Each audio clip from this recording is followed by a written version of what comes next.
देखा है कि जब हमेशा बोला जाता है ना कि हार्ड वर्क करो, तो दुनिया को लगता है कि हार्ड वर्क से मतलब है कि गधे की तरह मेहनत करो और दिमाग नहीं लगाओ। वेयरएज एक्चुअल में हार्ड वर्क का मतलब होता है कि आप स्मार्टली काम करो। देखो, जब भी आप कुछ काम करने की सोचते हो तो मोस्टली लोग एक परफेक्शन लूप में फंस जाते हैं, जहां पे वो सोचते हैं, जैसे मान लो कि आज मुझे कंटेंट क्रिएशन स्टार्ट करना है, एक वीडियो अपलोड करना है, तो मेरी टीम भी मेरे पास आती है और हम ब्रेनस्टॉर्म करते हैं आइडियाज के ऊपर। तो मैंने क्या देखा है बहुत बार कि वो बोलते हैं सर ये वाला आइडिया अच्छा है, इसको ऐसे करेंगे, इसको वैसे करेंगे, और सर ये चलेगा क्या, इसको करें क्या नहीं करें।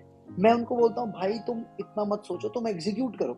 Any person who has a high execution speed will always beat anyone else. उसका प्रोडक्ट अच्छा है, उसकी चीजें अच्छी हैं, लेकिन जितनी देर में वो 4 कदम चलता है उतनी देर में तुम अगर 10 कदम चलते हो तो तुम उससे आगे होगे ना। You have a competitive advantage. Elon Musk has said it so many times. He used to say that my speed of working is high, due to which if somebody has to see a failure in 1 year or 2 years, I will see that failure in 2 months and I will pivot from it. उस concept को बोलते हैं fail fast and fail cheap. तो एक slow आदमी जहां पे 1 साल खराब करके फेल होगा, मैं फेल अगर मुझे करना होगा तो मैं जल्दी फेल करूंगा और सस्ता होगा मेरे लिए, क्योंकि जहां किसी को 1 साल लगा, मेरे सिर्फ 2 महीने खराब हुए।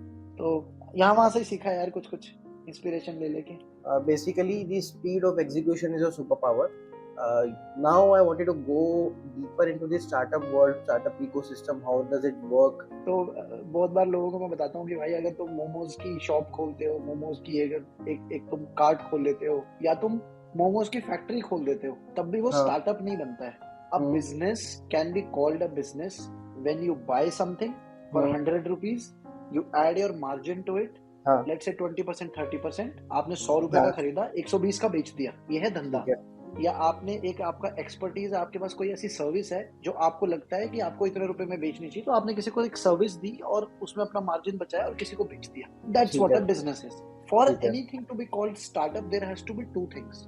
Thing number one, there has to be an unique problem statement that you are solving. Okay. एक यूनिक प्रॉब्लम स्टेटमेंट होनी चाहिए जिसका आप टेक्नोलॉजी और इनोवेशन के साथ सॉल्यूशन कर रहे हो। This is thing number one. Thing number two, which is really important, is a startup has to move at a very, very, very high speed. Okay. Otherwise, why would any investor invest in a startup? Why don't they just go and invest in a traditional company? या जो भी private equity में invest करते हैं investors, वो public markets में क्यों नहीं इन्वेस्ट करते? क्योंकि स्टार्टअप बहुत हाई स्पीड पे मूव करते हैं। तो if it's a win, it's a very big win. The risk is high but the reward is also very high. If a traditional company or a business would do something in let's say 30 years, a startup is supposed to do it in 10 years. So number one, unique problem statement, उसका solution, and at a very high speed. जब आप ये दो चीजें करते हैं तो आप खुद को एक स्टार्टअप बोल सकते हैं। लेट्स सपोज मेरे पास कोई यूनिक प्रॉब्लम स्टेटमेंट है जिसको मेरे पास कोई सोल्यूशन भी बनाया मैंने, टू अ प्रोडक्ट और सर्विस, टू एनीथिंग, उसको वैलिडेट कैसे करूं मैं कि भाई ये चीज मार्केट में स्टैंड करने लायक है भी कि नहीं है? क्या मैं बस जो अपना टाइम लगाने वाला हूँ, पैसा लगाने वाला हूँ, वो बस it's going to just be a waste of time? तो वो कैसे राइट, वैलिडेशन राइट। होगा?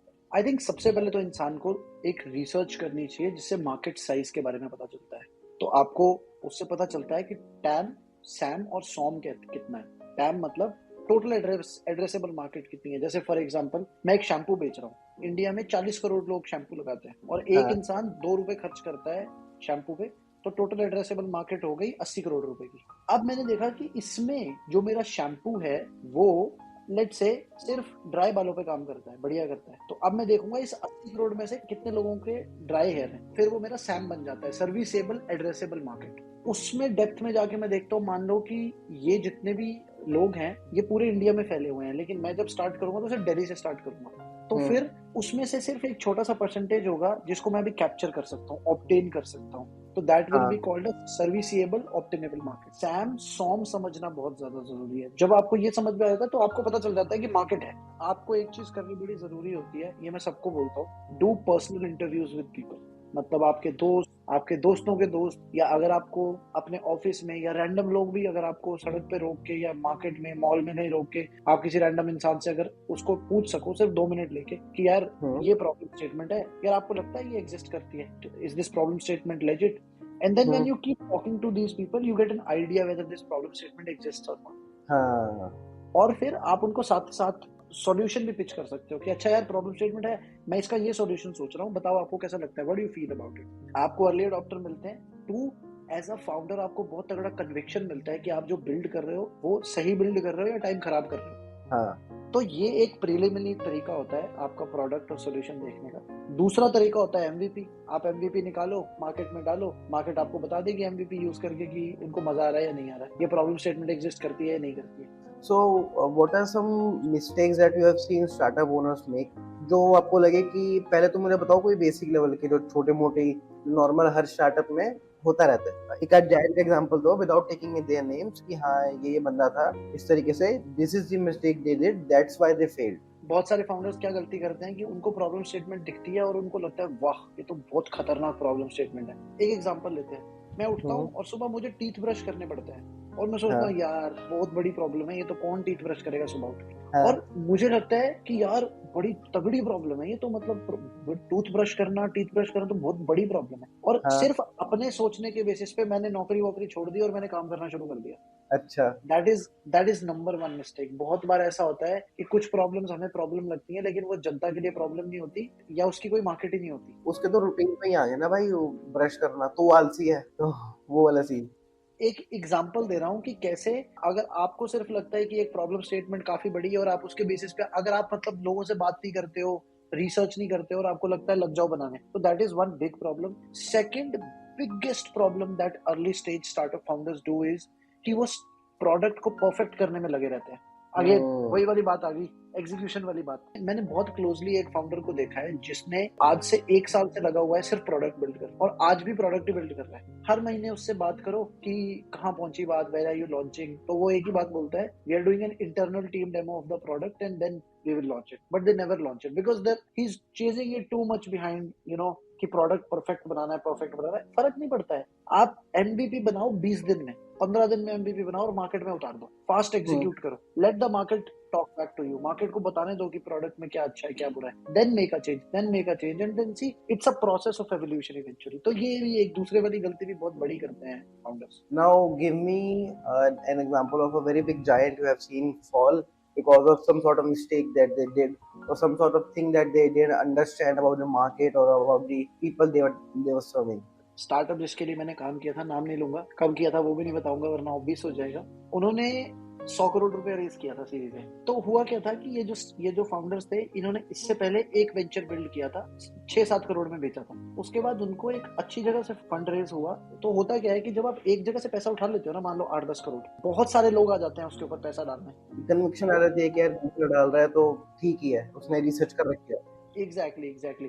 तो इवेंचुअली वो राउंड, उनका सीरीज ए राउंड शुरू हुआ था 8-9 करोड़ रुपए से, लेकिन बनते बनते वो 85 करोड़ का राउंड बन गया, मतलब $10 मिलियन का राउंड बन गया। मैंने थ्रू आउट 12-13 महीने उधर रहा हूँ तो सारा देखा है प्रोसेस।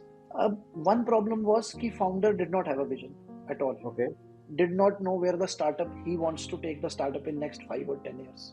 हम्म। सो कुछ भी हो रहा है, मतलब आज ये सेगमेंट टारगेट कर रहे हैं, कल वो सेगमेंट टारगेट कर रहे हैं, अगले हफ्ते सोच रहे हैं पॉडकास्ट बनाना है तो पॉडकास्ट शूट कर रहे हैं, मतलब कुछ भी हो रहा है। तो there was no vision even for the company, for where the company was going, what kind of hiring was happening, कौन आ रहा है कौन जा रहा है, किसी चीज के आसपास कोई विजन नहीं था। मतलब मोटा मोटी उनको ध्यान ही नहीं था कि कंपनी में क्या हो रहा है। And today they are at a stage where उनके पास सिर्फ 2 महीने का रनवे बचा है। जो ARR है उसमें डिप आ गया इस साल, इस फाइनेंशियल ईयर में, तो पैसा रेज करने में बहुत ज्यादा प्रॉब्लम हो रही है। ये एक एग्जांपल मैंने देखा है।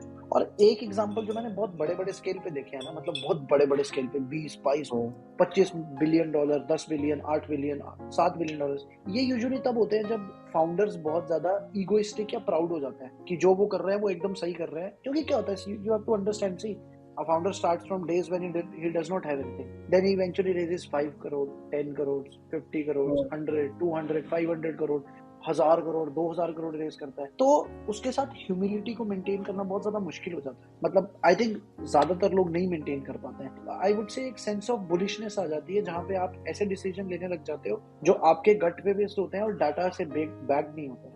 तो वहां पे चीजें काफी गलत चली जाती हैं। आजकल भी आप देख रहे होगे, एक भाई साहब है, उन्होंने काफी कहर मचा रखा है ट्विटर वगैरह पे